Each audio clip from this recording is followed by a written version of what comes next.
Bienvenidos a No los olvidamos, puente de amor para la Iglesia Católica con la Fundación ACN. Acá conocemos historias sorprendentes de esos héroes silenciosos de nuestra Iglesia que llevan el amor de Cristo a quienes más lo necesitan. Atendamos. Estamos compartiendo un rato de diálogo, de encuentro de corazón con la hermana Blanca Nubia Zapata, Carmelita Teresa de San José, misionera en Mozambique, colombiana, que ha entregado su vida al Señor en la consagración religiosa y que hoy también se dona a la Iglesia en la misión en un territorio necesitado, lejano, en medio del conflicto. Estoy muy contento, estamos muy contentos de poder compartir con usted, querida hermana Blanca. Gracias por estar con nosotros. Muchas gracias a usted, sí, señor. Yo quisiera comenzar conociendo un poco a la hermana Blanca. Cuéntenos un poquito usted de dónde es, cuáles son sus orígenes vocacionales, cómo resultó llamada a la vocación religiosa y misionera. Padre, a ver, yo soy de Sonsón, ¿no? Sonsón, Antioquia. Soy de una familia muy humilde, campesina. Yo crecí en el campo. Y bueno, pues ahí siempre desde muy niña, como que la llamada que yo sentía era ayudar a la gente, pues independientemente de lo que fuera, si era ayudar a la señora que vive por allá sola, la viejita que no tiene quien la acompañe, yo me ofrecía a acompañarla, daba catequesis motivada por el párroco de la capilla Nuestra Señora del Carmen, de ahí de Sonsón. Y siempre estuve como muy inquieta en ayudar a la gente, mejor dicho, en trabajar con la gente. Después, entonces había una cosa que a mí me gustaba mucho, pero que las condiciones económicas no lo permitían, y era que yo quería estudiar. Pues yo había terminado la primaria y yo quería estudiar, pero claro, mi papá me decía: pues mi hija, no hay condiciones, o sea, yo no tengo cómo pues llevarla a estudiar al pueblo. Y pues un día, gracias al Señor, ¿no? Y gracias son designios de Dios, ¿no?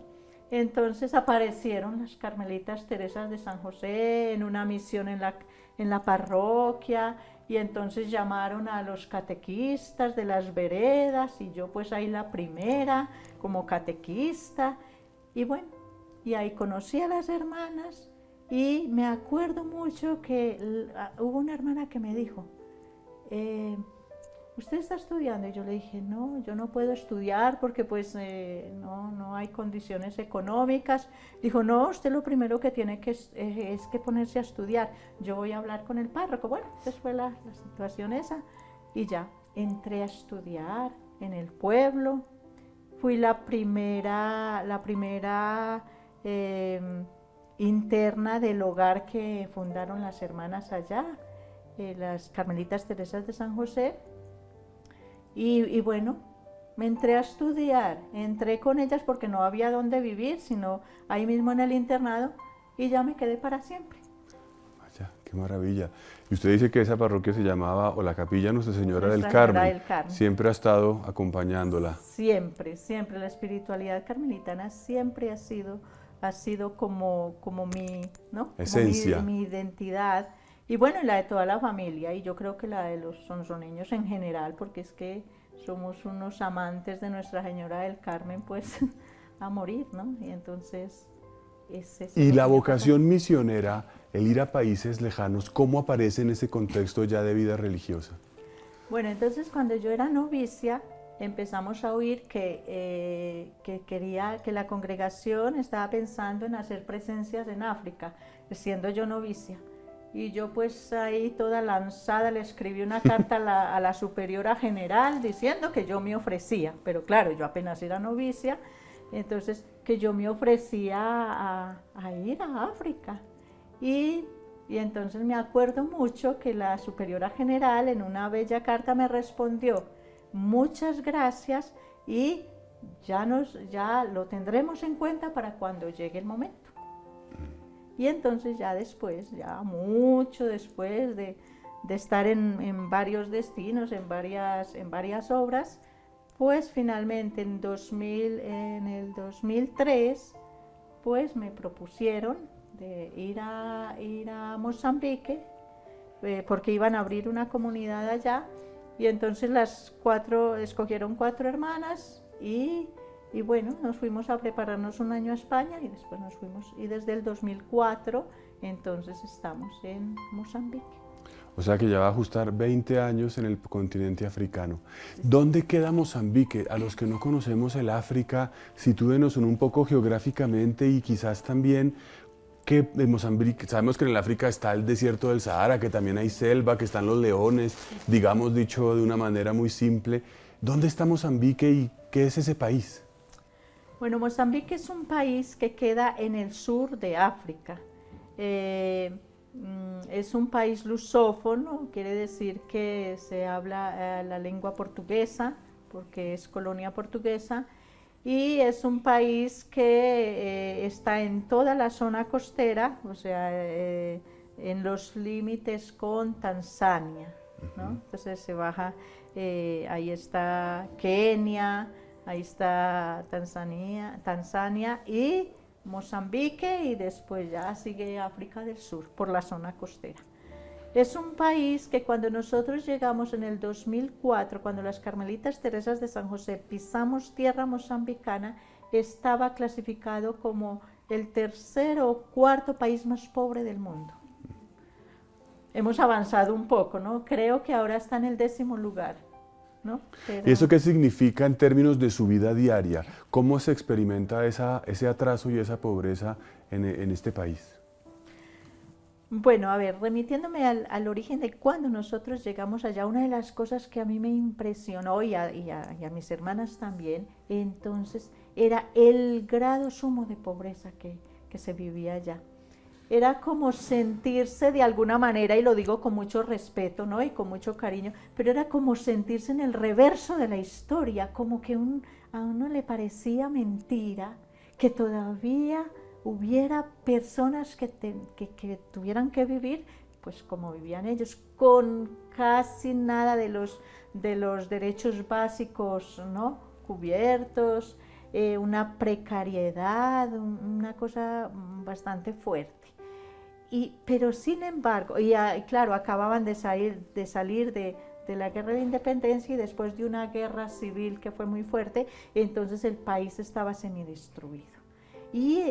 Pero nosotros fuimos viendo cómo el pueblo mozambicano fue, bueno, que es un pueblo, y lo digo con orgullo, ¿no? Es un pueblo de esperanza, es un pueblo resiliente, es un pueblo paciente, pero no paciente solo de conformismo. Sí que es verdad que hay conformismo, porque pues hay muchos condicionamientos que los llevan a eso, pero sobre todo es un pueblo alegre.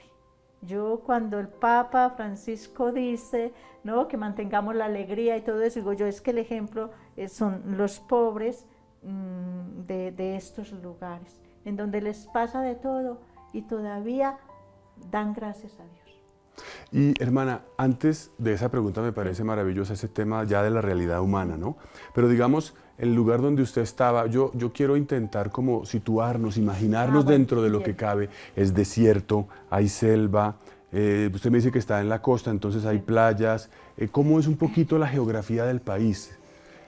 Sí, es un país que está, es verdad, está en la zona costera, está en el mar Índico, en el océano Índico, digo, y bueno, es un país que tiene como muchos, como digo, es como muy diferente de una zona para otra. Tiene unas zonas muy fértiles, tiene unas zonas en donde hay mucho progreso, por ejemplo, pues ya entró un poco la técnica, pero por ejemplo yo me refiero más a la zona nuestra, es una zona en donde hay falta de agua.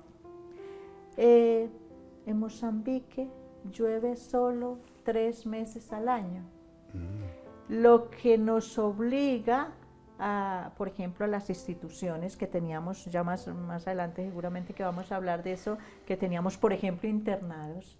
Entonces, a construir unas grandes cisternas para recoger el agua y guardarla ya para todo el resto del año.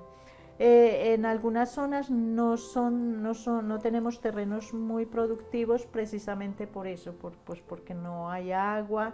Es un terreno bastante arcilloso o arenoso en algunas partes, en otras son más productivas, pero pues porque hay más posibilidades de pronto de llevar unos sistemas de regadío y todo eso. Y entonces es un país muy plano, ¿no? Es un país, no hay las bellezas de montañas que nosotros tenemos aquí. Es una de las cosas que más falta me hace. Yo creo que por la idiosincrasia yo soy más de montañas, y entonces este tema es un poco, bueno, pues no es un impedimento, pero sí echo en falta mucho el tema ese.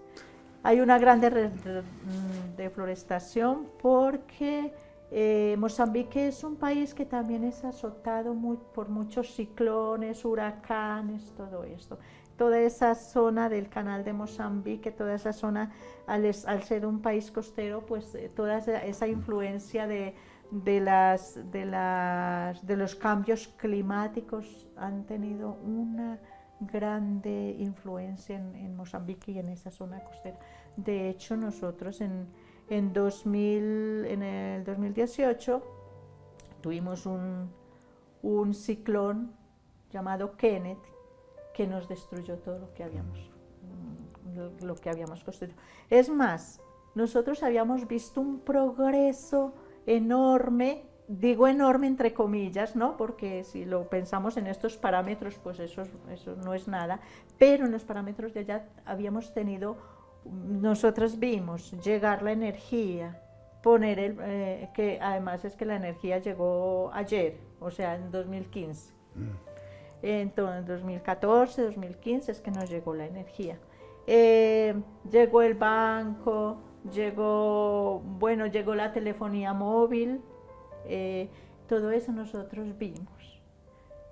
Y desafortunadamente en el 2018 vimos crecer todo eso y vimos mejorar las condiciones de la gente poco a poco, iban mejorando sus residencias, pasaban de la casita de los 4 palitos la paja, ya unas construcciones un poquito más, pues sólidas. De albanaría, sí, sólidas, y eso todo lo echó abajo el ciclón que tuvimos. Nosotros tuvimos muchas ayudas para la reconstrucción de esta infraestructura y todo eso que se nos cayó, y en el 2020 pues la tuvimos que dejar, desafortunadamente, porque nos llegó otro ciclón diferente, ¿no? El ciclón de la violencia humana, el ciclón del conflicto armado, que es una lastra para el pueblo, para todos los pueblos. Historias como estas nos edifican y nos hacen ver que la fe se vive valientemente por parte de los héroes silenciosos de nuestra Iglesia Católica. Gracias por tu compañía. Si quieres conocer más sobre estas historias y cómo ayudar, ingresa a acn-perú.org.